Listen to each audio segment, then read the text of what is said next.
এখানে যে বসে ওয়াজ করতেছি কোনো স্বাভাবিক অবস্থায় ওয়াজ করতেছি না।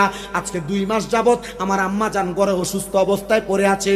আমার আম্মা জান হাঁটতে পারে না, ভালো মতো দাঁড়াইতে পারে না, নিজে কুলে করে চেয়ারের মধ্যে বসে বাথরুম করায়, প্রস্রাব পায়খানা করাই। প্রস্রাব পায়খানা আমি আমার নিজ হাত দিয়ে পরিষ্কার করেছি 2 মাসের মধ্যে।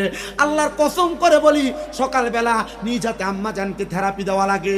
আল্লাহর কসম করে বলি, আম্মা জানকে 3 বেলা আমি নিজে আমার হাত দ্বারা ইনসুলিন প্রবেশ করানো লাগে।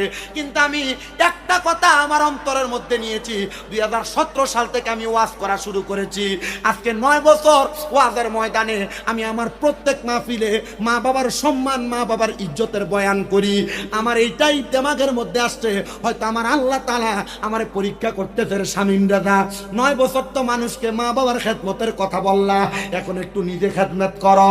আল্লাহর কসম করে বলি, আমি আমার মার খেদমতে কোনো ত্রুটি রাখি নাই। এখন